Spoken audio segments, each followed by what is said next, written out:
సమరం health channel ప్రేక్షకులకు స్వాగతం. ఈరోజు మనం కొలెస్ట్రాల్ మనకు మిత్రుడా శత్రువా అనే అంశం గురించి తెలుసుకుందాం.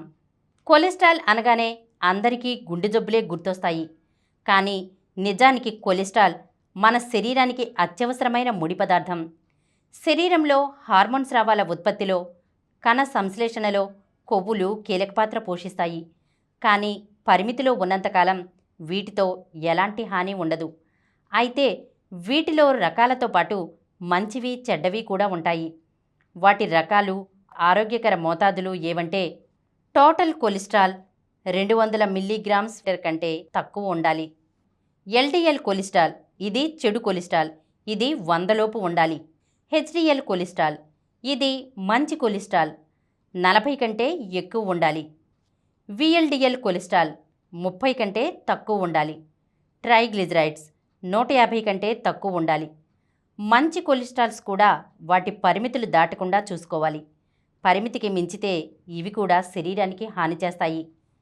కొలెస్ట్రాల్ మోతాదులు, వాటి ప్రభావం అందరికీ ఒకేలా ఉండదు. కొవ్వు మోతాదులు వ్యక్తుల ఆరోగ్య పరిస్థితులను బట్టి మారుతూ ఉంటాయి. ఆరోగ్యవంతుల మోతాదులకు, హృద్రోగులు, మధుమేహుల మోతాదులకు తేడాలుంటాయి. మధుమేహుల మోతాదులు సాధారణ స్థాయిల కంటే తక్కువగా ఉండాలి. అలాగే గుండె రక్తనాళాల్లో అవరోధాలు ఉన్నవాళ్లలో కూడా కొలెస్ట్రాల్ స్థాయిలు మరింత తక్కువగా ఉండాలి. మధుమేహుల్లో ఎల్డిఎల్ 70 కంటే తక్కువ ఉండాలి. మధుమేహంతో పాటు గుండె జబ్బు కూడా ఉన్నప్పుడు ఎల్డిఎల్ 55 కంటే తక్కువ ఉండాలి. గుండె జబ్బు మాత్రమే ఉన్నవాళ్ళు 70 కంటే తక్కువ ఉండేలా చూసుకోవాలి. 3/2 కొలెస్ట్రాల్ మన శరీరంలోనే తయారవుతుంది. 1/3 కొలెస్ట్రాల్ మాత్రమే మనం తీసుకునే ఆహారం, అనుసరించే అలవాట్ల మీద ఆధారపడి ఉంటుంది. కాబట్టి శరీరంలోనే తయారయ్యే కొలెస్ట్రాల్ మన జన్యు నిర్మాణం మీద ఆధారపడి ఉంటుంది. కాబట్టి దాన్ని మనం నియంత్రించలేం. అయితే జన్యుపరమైన కారణాల వల్ల కొందరిలో సహజసిద్ధంగానే కొలెస్ట్రాల్ ఎక్కువ మోతాదుల్లో ఉత్పత్తి అవుతూ ఉంటుంది. కాబట్టి శరీర దారుఢ్యం కలిగి ఉండి, మంచి ఆహారపు అలవాట్లను కలిగి ఉండి ఆరోగ్యంగా ఉన్నవాళ్ళు తమకు కొలెస్ట్రాల్ ఎక్కువగా ఉండే అవకాశం లేదని అనుకోవడానికి వీల్లేదు. అలాగే స్థూలకాయులై ఉండి అనారోగ్యకరమైన జీవన విధానాన్ని కొనసాగించే వాళ్లలో కొలెస్ట్రాల్ సాధారణ మోతాదుల్లో ఉండే అవకాశాలు ఉంటాయి. కొలెస్ట్రాల్ మోతాదులు పెరిగినా ఎటువంటి లక్షణాలు కనిపించవు. కాబట్టి జన్యు నిర్మాణం ఎలా ఉందో ఎవరికి వారు తెలుసుకునే వీలులేదు. కాబట్టి ప్రతి ఒక్కరూ రక్త పరీక్షతో ఈ కొవ్వు మోతాదులను పరీక్షించుకుంటూ ఉండాలి. 30 ఏళ్లు పైబడిన వాళ్ళు కొలెస్ట్రాల్ను పరీక్షించుకుని కొవ్వులన్నీ సరైన మోతాదుల్లో ఉండి ఎటువంటి ఆరోగ్య సమస్యలు లేనప్పుడు 5 ఏళ్లకోసారి కొలెస్ట్రాల్ను పరీక్షించుకుంటూ ఉంటే సరిపోతుంది.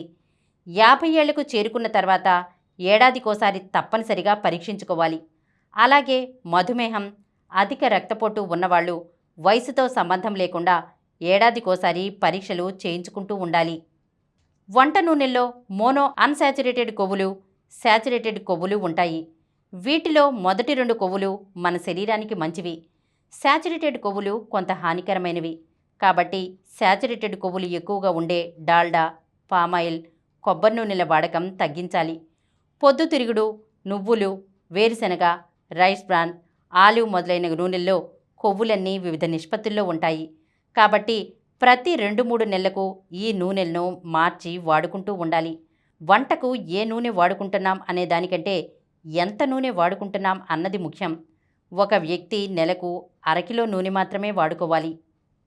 కొవ్వు మోతాదులు మించితే రక్తనాళాల్లోని గోడల్లో పేరుకుపోయి పూడికలు ఏర్పడతాయి.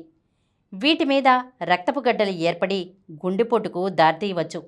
ఇలా గుండె రక్తనాళాల్లో పూడికలతో గుండెపోటు వచ్చినట్లే మెదడు రక్తనాళాల్లో పూడికలు ఏర్పడితే బ్రెయిన్ స్ట్రోక్ వస్తుంది.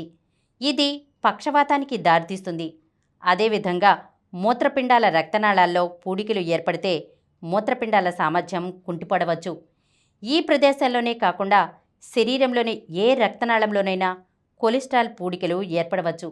ఫలితంగా సంబంధిత అవయవానికి రక్త సరఫరా తగ్గి ఆ అవయవం దెబ్బతినే అవకాశం ఉంటుంది. కాబట్టి అధిక కొలెస్ట్రాల్ను గుండెకు ముప్పు తెచ్చే అంశంగానే పరిగణించాలి. ప్రపంచవ్యాప్త మరణాలకు గుండె, రక్తనాళాల సమస్యలే ప్రధాన కారణాలు.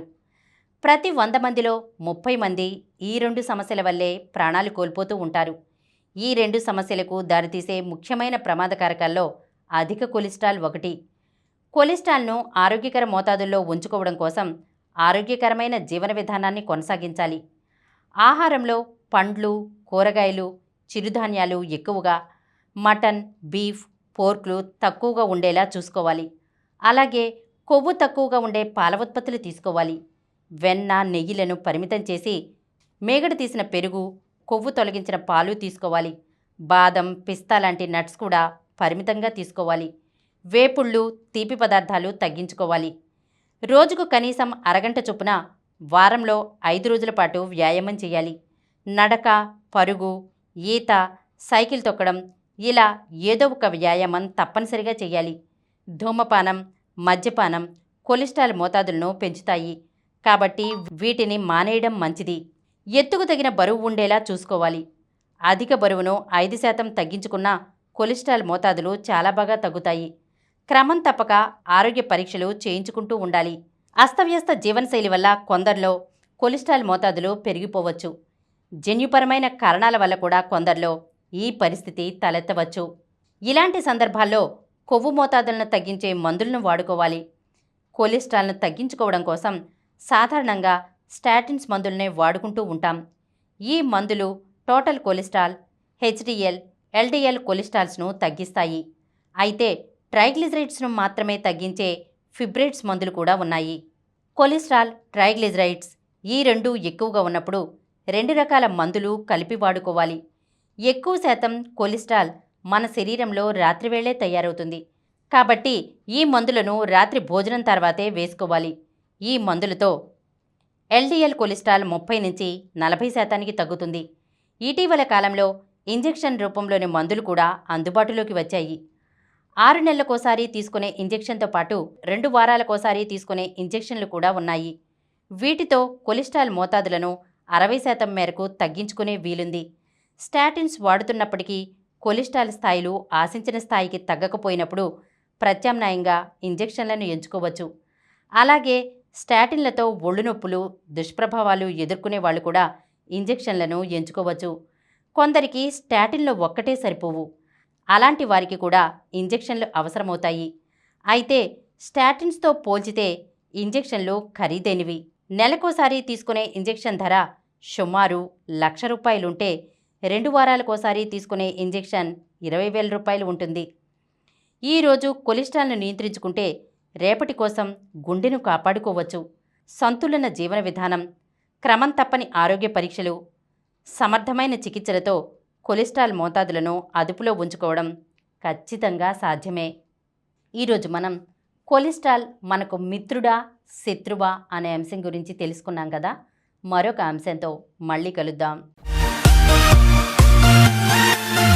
ఈ కార్యక్రమం మీకు ఎంతో నచ్చింది కదా.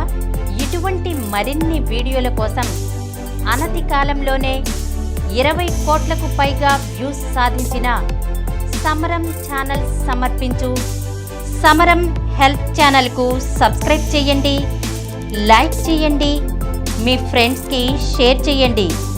అలాగే ప్రక్కనున్న గంట సింబల్ని ప్రెస్ చేయడం మర్చిపోకండి.